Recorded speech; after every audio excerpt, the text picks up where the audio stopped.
Rain was pouring down on Westgate Street, as if the sky was gently erasing the day to write it anew.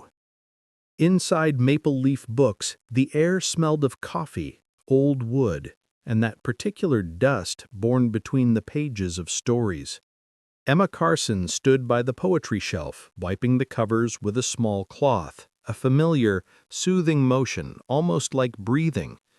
Outside the window, the world shimmered in the reflection of the streetlights, and precisely at 5 o'clock, the door let out a quiet chime. Him. Noah Bennett always arrived the same way, unhurried, in a dark trench coat, with a gaze that seemed to search for something beyond words. He would nod a greeting, head to his section, flip through pages, as if feeling for a pulse of a living being within the text. Emma knew his ritual by heart, but every time her heart still skipped a beat.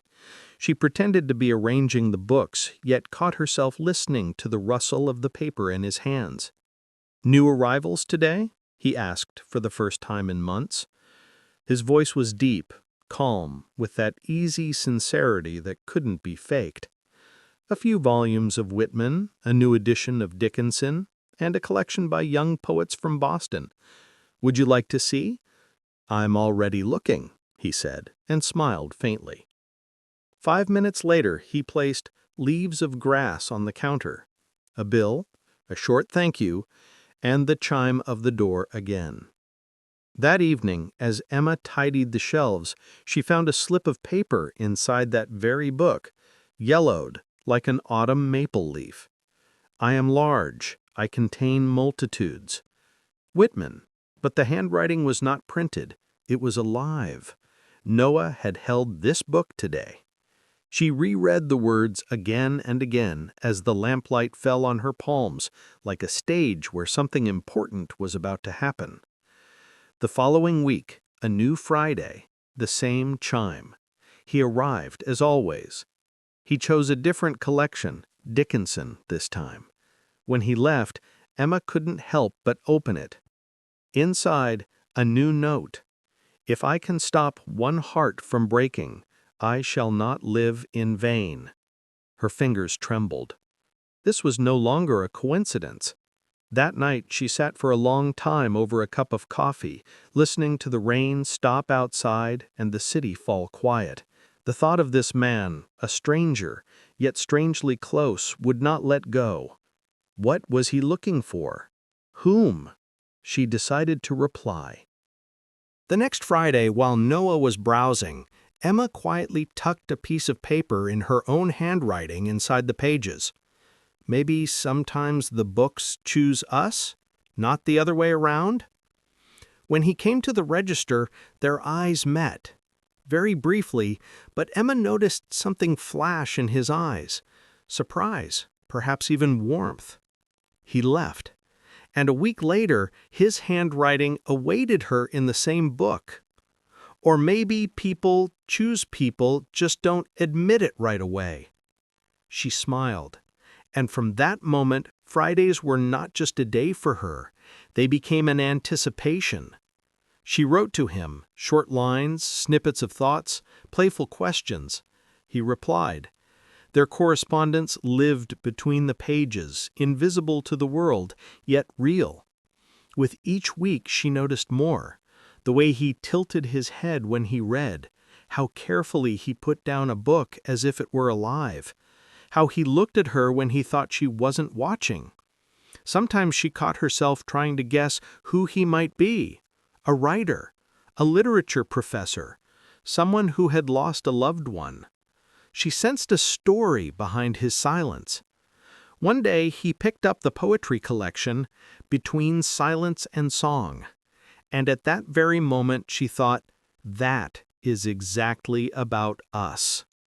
That evening, as he headed for the exit, he paused by the door. "Have you ever thought," he said without turning around, "that words can be more dangerous than silence?" Emma froze. "Every day," she replied quietly. The door closed, and the chime sounded different, like a tiny promise that everything was just beginning. Weeks passed. Fridays now smelled not only of coffee, they smelled of anticipation. Emma woke up earlier than she needed to, put on her favorite green dress, and told herself each time, "It's nothing special." But in the mirror, she saw the tremble of a smile that was impossible to hide. Her correspondence with Noah became a ritual. Sometimes funny when he left miniature drawings in the books, a coffee cup, a maple leaf, an old clock. Sometimes painfully honest. Is it possible to love a person without knowing their voice? What if their voice is the silence you understand? She reread these lines several times, catching herself hearing his breath between the letters. One evening, as heavy clouds gathered over Boston, a woman in her 30s walked into the bookstore. "Are you Emma Carson?" she asked abruptly. "Yes."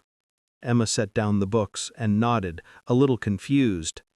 "I'm Noah's sister." The world stopped for a moment. Has something happened to him?" Emma asked, feeling her skin turn cold. "No, don't worry." She took a deep breath. "It's just that he left. And it seems he didn't tell you. He doesn't even know I came to you and told you about his illness and his feelings." The light of a flash of lightning reflected in the window. Emma stood motionless, like a page where someone had suddenly stopped writing. We just corresponded. Through books." Noah's sister smiled with the corners of her lips, sadly, gently. "Yes, I know. He told me about you. You probably have no idea how much he waited for them." Emma didn't know what to say. She just squeezed the sides of her apron, as if holding onto a thread that could snap at any moment. "Where did he go?" she barely whispered. "To Seattle. Treatment. He has heart issues. He didn't want anyone to pity him." The woman left a business card, and then left. And a minute later, the rain started up again on the roof, drowning out everything around. Emma spent that night in the bookstore. She walked between the shelves, touching the covers he had once held. Finally, she found the same Whitman collection where it all began. Inside, empty, and only the faint aroma of coffee which always clung to his scarf. 3 weeks later, she did something she had never done. She went to a Boston hospital, hoping to see him, or at least get news. At the reception, she was told that Noah Bennett had recently been discharged. She went outside, and the city seemed muffled. On a bench under an awning, she opened the book she was carrying, Between Silence and Song, and suddenly she noticed, between the pages was a slip of paper thinner than a breath. "I am leaving, and perhaps this is the only way not to lose the courage to say what I didn't dare. Thank you for teaching me to speak without words." The lines trembled in her hands, as if alive.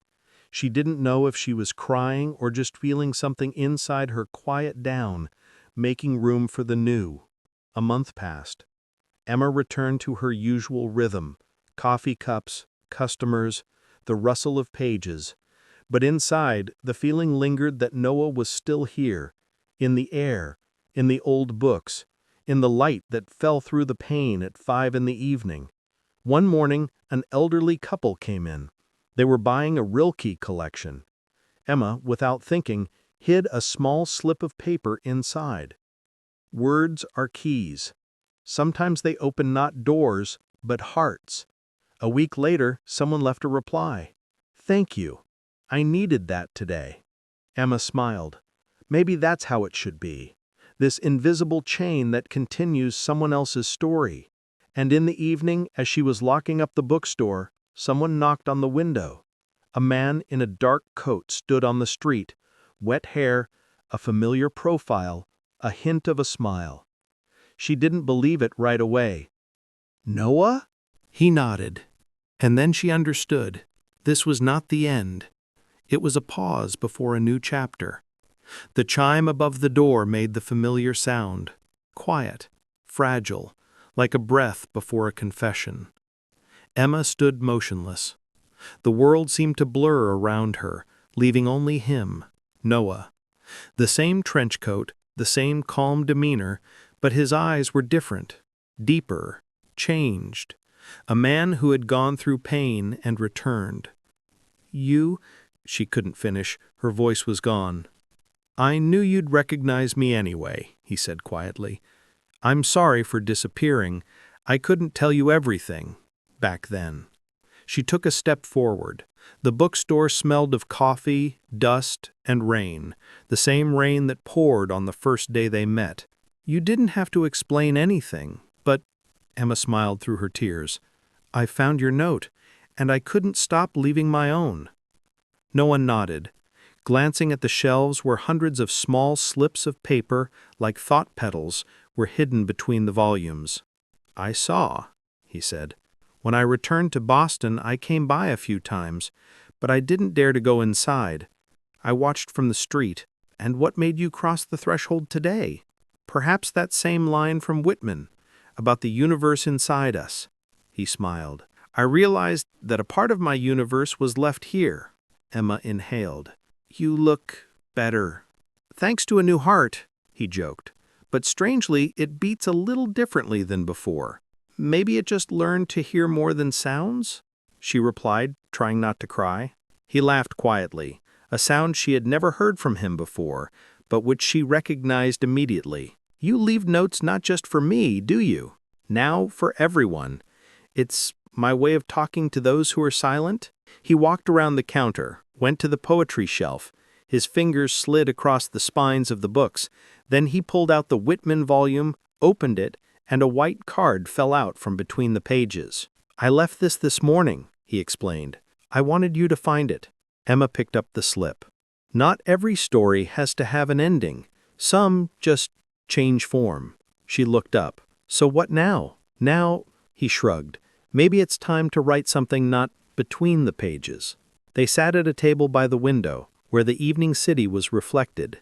Outside, people hurried. Headlights poured into the rain. And inside, it was quiet. A silence that was not empty, but filled with presence. Noah talked. Not much, but enough. About the hospital, about the long nights when he reread her words as if they were sustaining his breath, about how he was afraid to return, thinking everything was over. "I realized," he said, "that I was looking for not a quote, not a meaning, but an echo, and I found it in you." Emma listened, and all the slips of paper she had once written came to mind. They had become the story that led him and her here. Then they were silent, just sitting, listening to the rain turn into snow. A week later, a new display appeared in the bookstore, Messages Between Pages.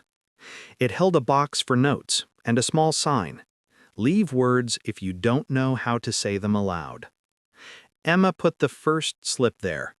Some meetings are not accidental. They are answers to the silence. Noah added his. Sometimes silence is the beginning of a conversation. Months passed. The bookstore came alive. People left notes, shared stories, found others' replies. Maple Leaf Books became a place where pages whispered not just about the past, but also about the living nearby. And every Friday at 5 in the evening, when the rain touched the glass, Emma and Noah sat by the window, drank coffee, and flipped through the new letters. Not all were happy, but every one was real.